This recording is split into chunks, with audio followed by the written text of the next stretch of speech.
I guess I should start with the fact that I never thought I'd find myself in a situation like this. My name is Jake, and I've been married to Sarah for 5 years. She used to be my everything. We met in college, both aspiring artists, brimming with dreams of making it big in Hollywood. I worked my ass off, doing everything from waiting tables to snagging small roles in indie films. Sarah was always supportive, or at least I thought she was. But then she landed a job as an assistant to a prominent film director, and everything changed. At first, I was excited for her.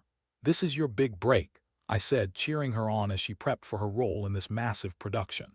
Little did I know this would be the beginning of the end for us. As Sarah started spending more time at work, late nights and weekends, I noticed subtle changes. She became distant, often dismissive when I tried to engage in conversation. "I'm just busy, Jake. You know how it is," she'd say, brushing me off with a wave of her hand. I convinced myself it was just stress from the job. After all, she was working with a big-name director, someone I admired. But like an idiot, I didn't want to think too much about it. I had my own career to focus on, and I was finally landing some significant roles. Everything came to a head one fateful Friday. I was on set, filming a stunt scene that would eventually launch my career. I remember the adrenaline pumping through me, the thrill of getting it right. I thought about Sarah, how proud she would be when she saw the finished product. But during a break, as I grabbed my phone to text her about how excited I was, I noticed something unusual. A notification popped up on my screen, a message from Sarah's phone. Intrigued, I opened it, thinking it would be something sweet. Instead, it was a message from her boss, Greg, the director. "Can't wait to see you tonight in the trailer, just you and me." My stomach dropped. I felt the world tilt beneath me. I dismissed the thought. Maybe it was innocent. Perhaps they were just discussing work. But the more I thought about it, the more it gnawed at me. I finished the shoot, but I couldn't shake the feeling. Everything that had seemed normal was unraveling, and I needed answers. So I waited. I arranged my schedule to confront her. A few days later, when she came home, I noticed she was acting weird, overly cheerful, almost too much. "How was your day, honey?" she asked, trying to make small talk. I felt a lump in my throat as I decided it was time to confront her. "Sarah, we need to talk," I said, trying to keep my voice steady. Her facade faltered for just a moment. I could see it in her eyes. "About what?" she replied, feigning innocence, but I could see the guilt lurking there. "I saw the message from Greg," I blurted out. Her face went pale. "What are you talking about?" she stammered, her confidence slipping away as I pressed on. "You know exactly what I'm talking about. You're meeting him in the trailer. What's going on?" She stuttered, trying to come up with a plausible excuse. "Jakey, it's just, he wants me to help with some last-minute edits. It's strictly professional." Her voice was high-pitched, desperate, but I could see right through it. I couldn't believe the lies spilling from her lips. I felt a rush of anger surge through me. "Come on, Sarah, you expect me to believe that? You've changed so much since you started working for him. I can't do this anymore. This isn't just professional." Her eyes narrowed. "You're being paranoid, Jake. You're just projecting your insecurities because you're scared of how well I'm doing. I can't believe you accuse me of cheating." I was taken aback by her audacity. She was turning it around on me as if I was the one in the wrong. But the truth was, I didn't need to project anything. The evidence was right in front of me. I felt the cold grip of betrayal tighten around my heart. I had been building a future with a woman who was betraying me behind my back. I wanted to scream, to lash out, but I just stood there, frozen in disbelief, as the reality began to sink in. I was heartbroken but also furious. How could she do this to me? My mind raced with thoughts of revenge. I had always been the supportive husband, but now I had to think about what I wanted and how to take control of my life again. This was just the beginning. After that confrontation, I felt like I had plunged into a dark abyss. The trust I had in Sarah was shattered, and the pain was overwhelming. I spent the next few days in a fog, alternating between anger and despair. I couldn't believe the woman I loved, the woman I had spent years building a life with, could betray me like this. My career was finally taking off, but it was overshadowed by this massive betrayal. I barely slept, and when I did, I was haunted by images of her with Greg, laughing and sharing intimate moments while I was left in the dark. I kept replaying that moment in the trailer over and over in my mind. Her excuses felt flimsy, and I knew deep down that she had been lying to me. I couldn't let this go unanswered. I needed a plan, something that would not only make her realize the gravity of her actions, but also help me regain control over my life. Revenge wasn't just about hurting her, it was about reclaiming my dignity. I started gathering information about what she was up to. I knew she'd be at work late for the next few weeks, finishing touches on the film. I decided to play the part of the unsuspecting husband who had no clue about the affair. I put on my best poker face, acting cheerful and supportive, all while secretly plotting my next move. In the days that followed, Sarah seemed to be working harder than ever. She'd come home late, sometimes smelling of perfume that wasn't hers. I wondered how she could be so brazen about it. I felt a mix of rage and sadness, but I held it all in. I started recording conversations when she'd leave her phone lying around. It felt wrong, but I justified it. I needed the truth. I even went as far as to enlist a friend to help me keep an eye on her, someone who could gather intel without raising suspicion. It didn't take long for me to gather enough evidence to confirm my suspicions. I received photos from my friend showing Sarah sneaking into the back of Greg's trailer on multiple occasions. Each time, my heart broke a little more. I felt sick to my stomach, but also invigorated. I had proof now. I couldn't believe I was in this situation, but I had to think strategically. My plan started to take shape. I decided to launch my own movie project, something that would showcase my talents without the corrupt influence of Sarah or Greg. I reached out to contacts I had made over the years, and I set up meetings to pitch my ideas. I wanted to prove to myself and to everyone else that I was capable of creating something great on my own. Meanwhile, Sarah continued to play the role of the dutiful wife, oblivious to the storm brewing beneath the surface. I'd come home from meetings invigorated, and she'd ask about my day, attempting to engage me in conversation. I'd nod and smile, feeling like a master of deception. She didn't suspect a thing, and that added to the satisfaction. I was taking control of my life, and it felt good. As I dug deeper into my project, I found myself increasingly excited about what lay ahead. I was crafting something special, and it was clear that I didn't need Sarah or her director boyfriend to make it happen. For the first time in weeks, I felt a sense of hope. I was channeling my pain into creativity, and it was liberating.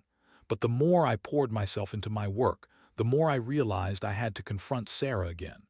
I couldn't let her continue living in this fantasy world where everything was fine.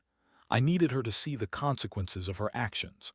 I wanted her to understand that there was a price to pay for betrayal. So, I set a date, a confrontation that would be the turning point in this saga. I called her up one day, asking her to meet me at a local cafe. I told her I had something important to discuss. As I sat there waiting for her to arrive, my heart raced. I was anxious, but I was also ready. I was prepared to reveal everything. When Sarah walked in, she looked radiant, blissfully unaware of the storm brewing in my mind. I forced a smile and gestured for her to sit. "Thanks for meeting me," I started, trying to keep my voice steady. "I wanted to talk about our future."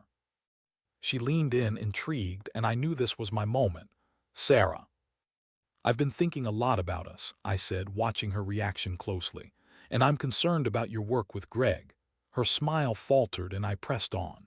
"I know what's going on, and I can't just sit back and act like everything is fine." Her expression shifted from curiosity to worry, but I wasn't done yet. "I've seen the photos. I know you're cheating on me," I said, letting the weight of the words hang in the air. Her face turned pale, and for the first time I saw genuine fear in her eyes. She opened her mouth to speak, but I raised my hand to stop her. "I'm not here for excuses. I just want you to know that I won't be a part of this charade anymore." The silence stretched between us like a chasm. I could see the realization washing over her, and I felt a mix of satisfaction and sadness. This was it, the confrontation that would change everything. I had finally taken a stand, and no matter what happened next, I felt empowered. The silence in the cafe felt deafening as I watched Sarah process what I had just laid out before her.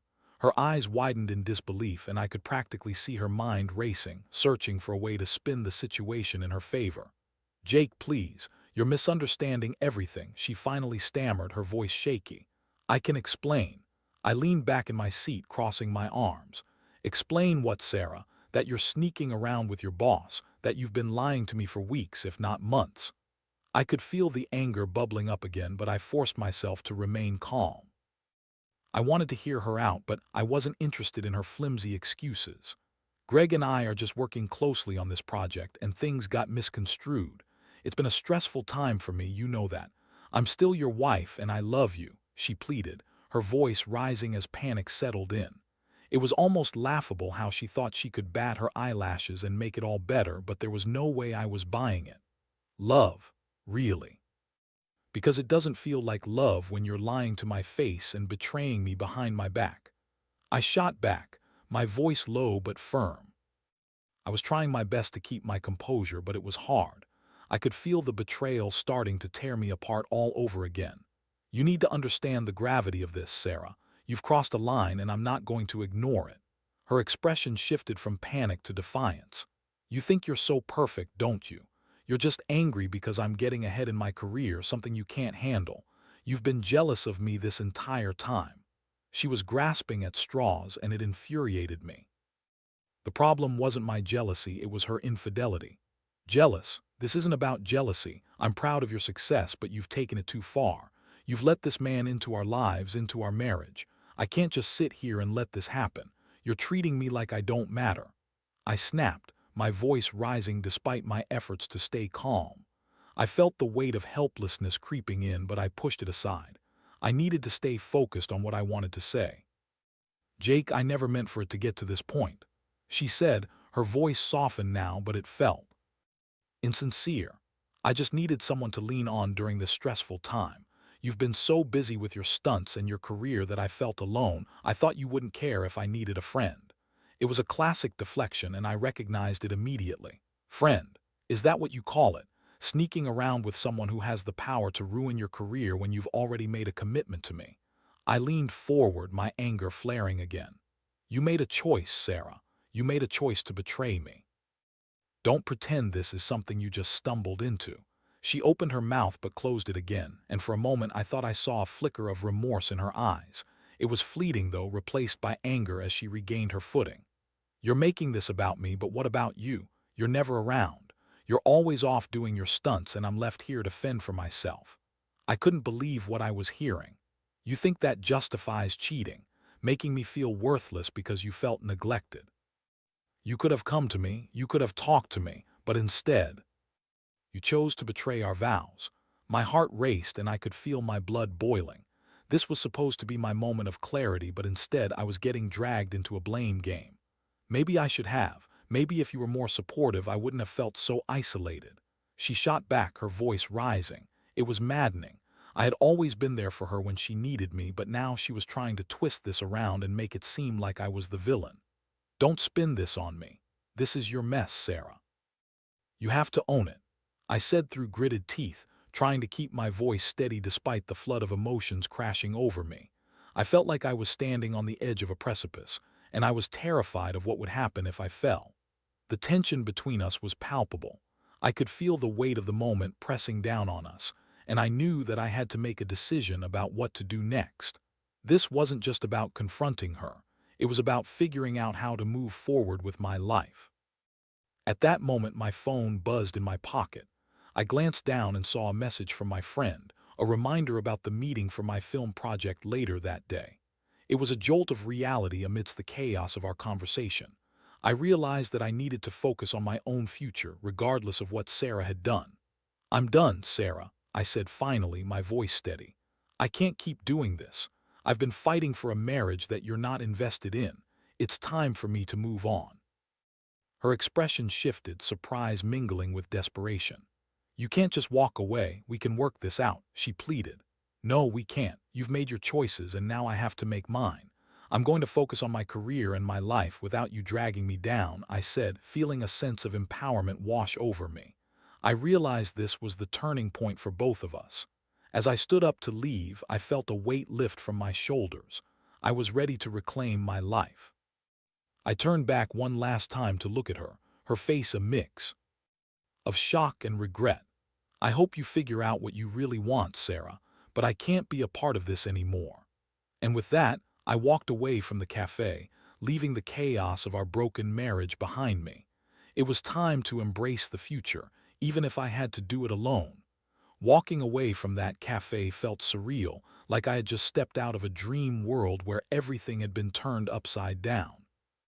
I had finally confronted Sarah and taken a stand for myself, but the weight of it all lingered in the air. The sadness threatened to creep back in, but I knew I had to stay focused. I had my life, my career, and a chance at newfound freedom waiting for me. As I drove to the meeting for my film project, I felt a rush of determination. I couldn't let Sarah's betrayal define me. I had worked too hard to let someone else's poor choices derail my dreams. As I parked my car and took a deep breath, I reminded myself that this was my chance to rise above the pain and channel it into something positive. The meeting was with a group of producers I had been trying to impress for months. They had great respect for my previous work, and I wanted to show them that I was ready to embark on this new creative journey.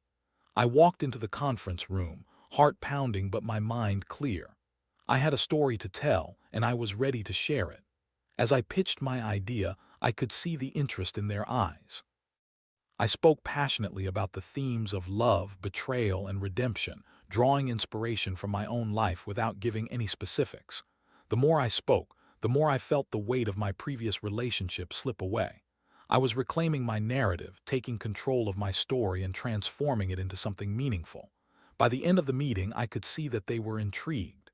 "We love your vision, Jake," one of the producers said, a smile on her face. "We think we can make this happen. Let's discuss the next steps." I felt a surge of excitement and hope. This was my moment, and it felt like the universe was aligning in my favor. As I left the meeting, a wave of relief washed over me. I was finally moving forward in my life, leaving behind the betrayal and hurt. I spent the rest of the day in a haze of exhilaration, brainstorming ideas for my project and allowing myself to dream big. I began to feel like I was finally reclaiming the power that had been stripped away from me. But as the days turned into weeks, I found myself grappling with the emotional fallout of my confrontation with Sarah. I had made the decision to leave her, but the memories still haunted me. I'd see reminders of our life together, photos, gifts, places we used to go, and it would hit me all over again. The sadness would wash over me, a tidal wave of grief for what I had lost.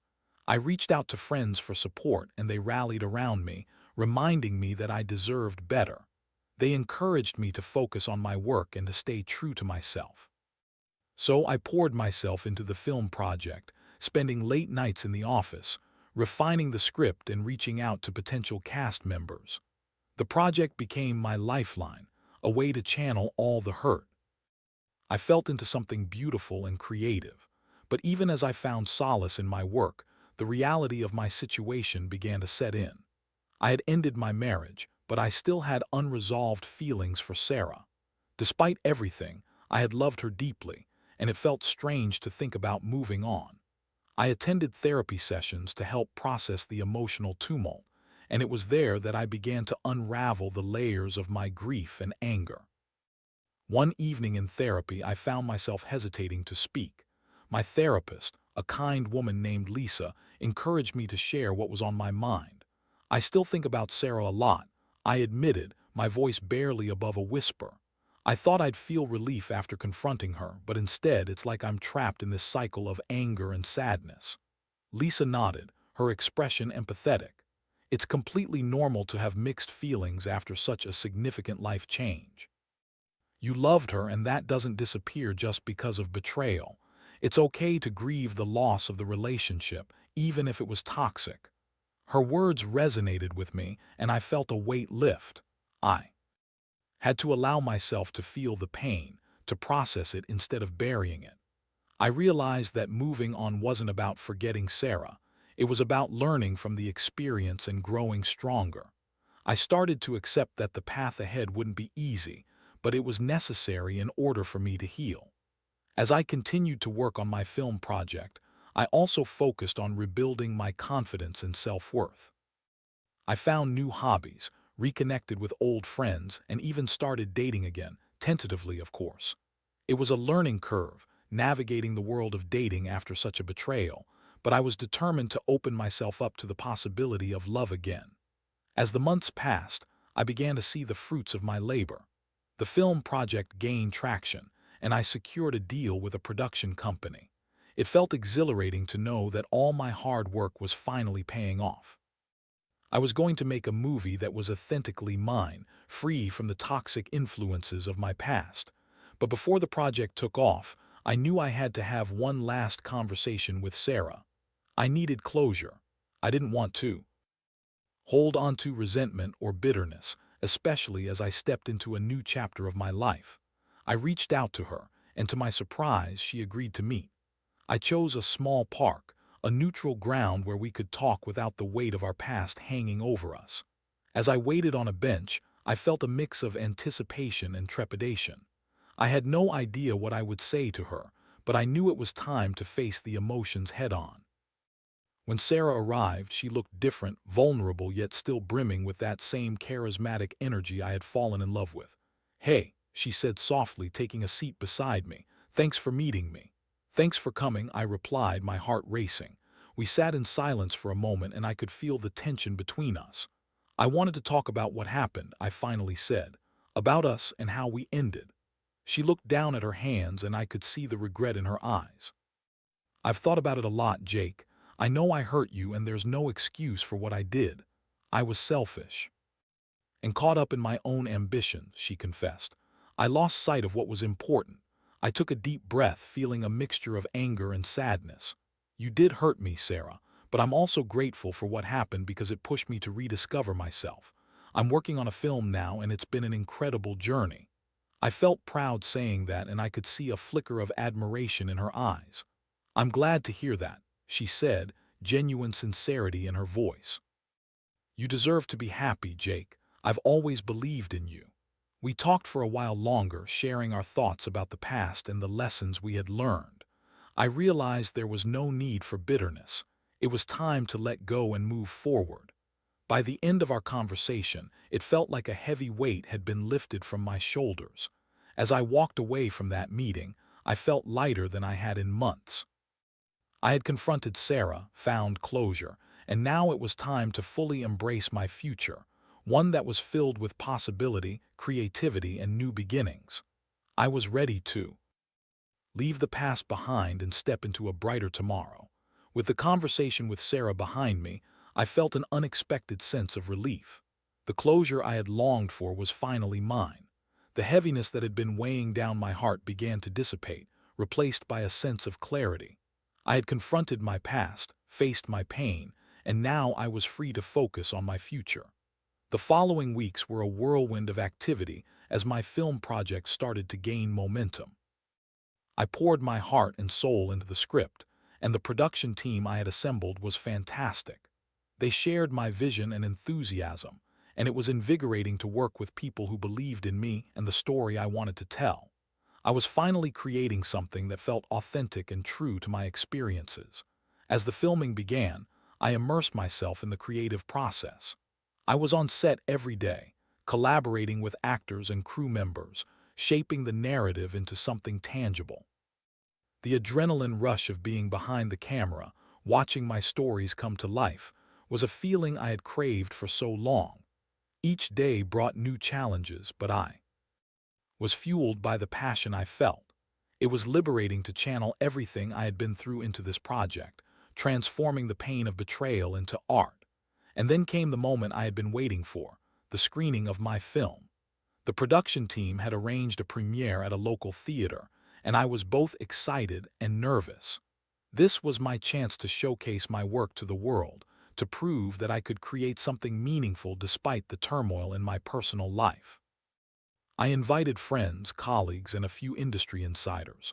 I wanted to share this moment with those who had supported me throughout my journey. As the lights dimmed and the film began to play, I found myself on the edge of my seat. I had spent countless hours perfecting every scene, and now it was finally out there for everyone to see. The audience laughed, gasped, and cried at all the right moments, and I could feel the energy in the room. It was exhilarating to see my vision come to life. I felt a surge of pride in every frame. After the screening, there was a Q&A session, and I took the stage to answer questions. I was flooded with compliments and positive feedback from the audience, and it felt surreal. I had turned my heartbreak into something beautiful, something that resonated with others.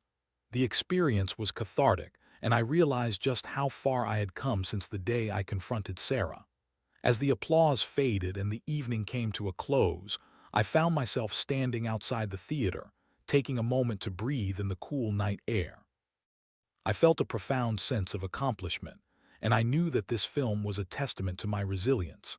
I had overcome betrayal and heartbreak, and I had emerged stronger on the other side. In the weeks that followed, the film garnered attention and praise. It was selected for several local film festivals, and I began receiving offers to collaborate on future projects. It felt incredible to see my hard work paying off, and I was finally gaining recognition in the industry. I was on the path to fulfilling my dreams, and it felt like the universe was aligning in my favor. But even with all this success, I was still navigating the emotional aftermath of my relationship with Sarah.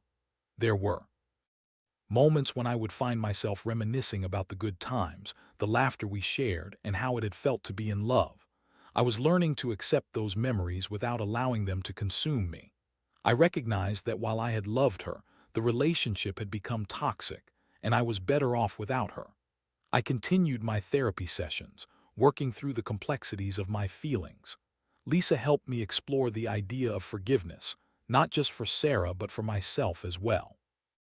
I had beaten myself up for not seeing the warning signs sooner, for allowing myself to be vulnerable, but she encouraged me to shift my perspective. Forgiveness doesn't mean condoning what happened, she explained. It's about freeing yourself from the burden of anger and resentment. It's about reclaiming your power. Her words resonated with me, and I began to see the path forward. I didn't want to carry the weight of bitterness with me into my future. I needed to let go of the anger that had festered during those painful months, so I made a conscious decision to forgive, not just Sarah but myself too. It was a liberating experience, a way to unshackle myself from the past. As the film season progressed, I was invited to speak at various panels and events. I began sharing my experiences and the lessons I had learned about love, betrayal, and resilience. It felt empowering to connect with others who had faced similar struggles. I found solace in the fact that I wasn't alone, that there were others navigating their own journeys of healing and self-discovery. Then, one evening, I received an unexpected message from Sarah. She reached out, wanting to know how I was doing and expressing her admiration for my film. I hesitated for a moment, unsure of how to respond. But then I remembered the progress I had made. I didn't want to let the past pull me back down. I replied with kindness, sharing that I was doing well and grateful for the support I had received. I acknowledged her message but kept the tone light. I didn't want to revisit the pain, but I also didn't want to close the door entirely. We exchanged a few messages, and I felt a sense of closure settling in. I had moved on, and while we may have shared a history, it was just that, history. As I continued to embrace my new life, I found myself more open to new possibilities. I started dating again, cautiously but with an open heart. I wanted to allow love back into my life, but on my own terms. I had learned valuable lessons about trust and communication, and I was determined to approach future relationships with a fresh perspective. The journey had been long and fraught with challenges, but it had also been transformational. I had faced betrayal, heartache, and the fear of starting over, but I had emerged stronger, more resilient, and equipped with a renewed sense of purpose. I was ready to embrace whatever came next, knowing that I was capable of creating a beautiful life for myself, one where I could thrive, both personally and professionally. As I stood at the crossroads of my life, I felt a sense of excitement building within me. I had turned my pain into art, faced my demons, and found the strength to forgive. I was ready to step boldly into the future, knowing that no matter what challenges lay ahead, I had the power to shape my own destiny. The world was full of possibilities, and I was determined to seize them all. As the months rolled on, I embraced my new life with enthusiasm. The film I had worked so hard on gained traction, and I found myself invited to industry events, networking with people who had once seemed unreachable. It was a surreal experience, and I cherished every moment. I was no longer just a hopeful actor struggling to find my way. I was a filmmaker with a voice and a story to share. While success in my career blossomed, I was also learning about myself in ways I had never anticipated.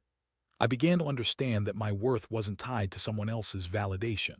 Throughout my marriage, I had often defined myself through Sarah's eyes, but now I was learning to see myself for who I truly was. I was more than a husband. I was an artist, a storyteller, and a survivor. Despite my newfound clarity, I still occasionally felt pangs of sadness. Memories of Sarah would surface unexpectedly, the laughter we shared, the dreams we built, and the love that had once filled our lives. I allowed myself to reminisce, but I also reminded myself of the lessons learned. I had been burned. Yes, but I had risen from the ashes, stronger and more aware of my needs and boundaries. As I continued my journey of self-discovery, I felt ready to explore new relationships.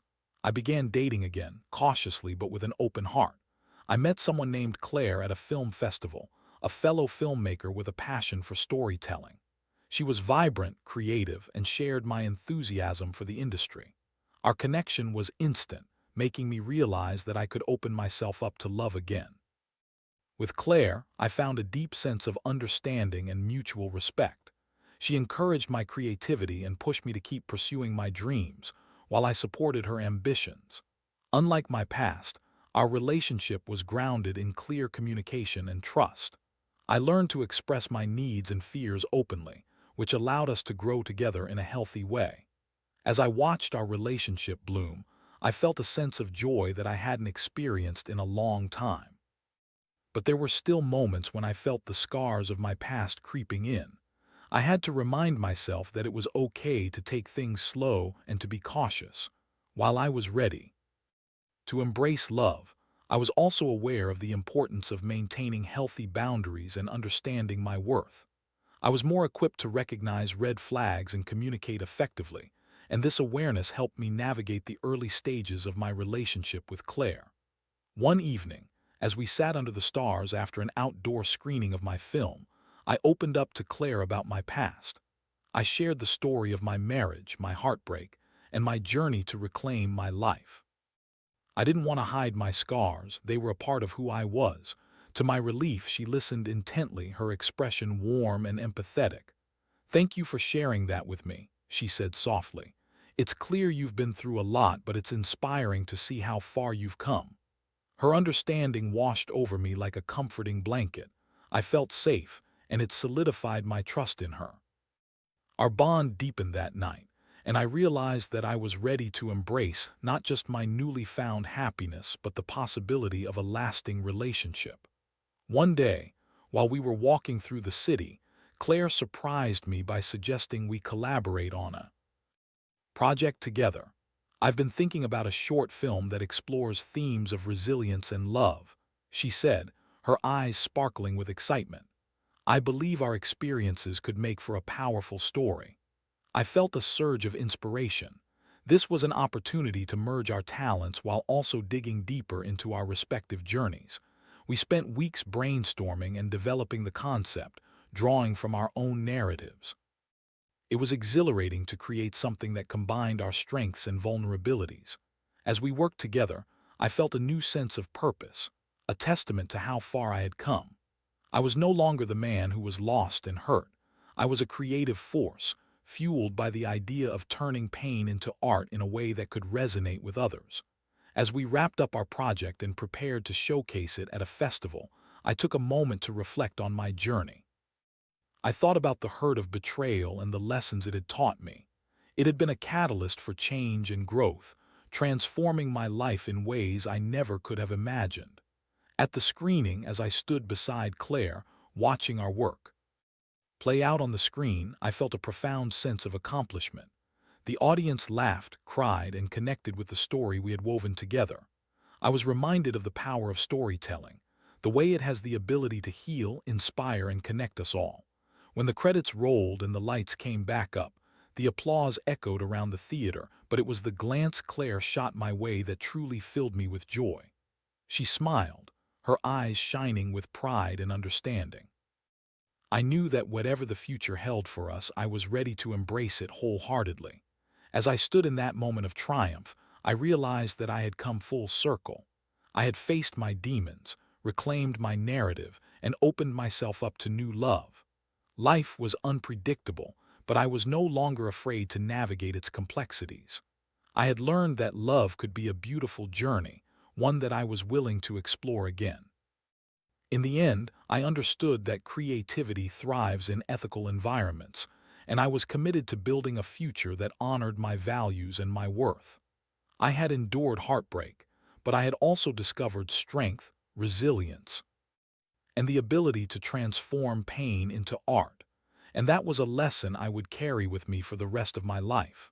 The future was bright, and I was ready to embrace it, one story at a time.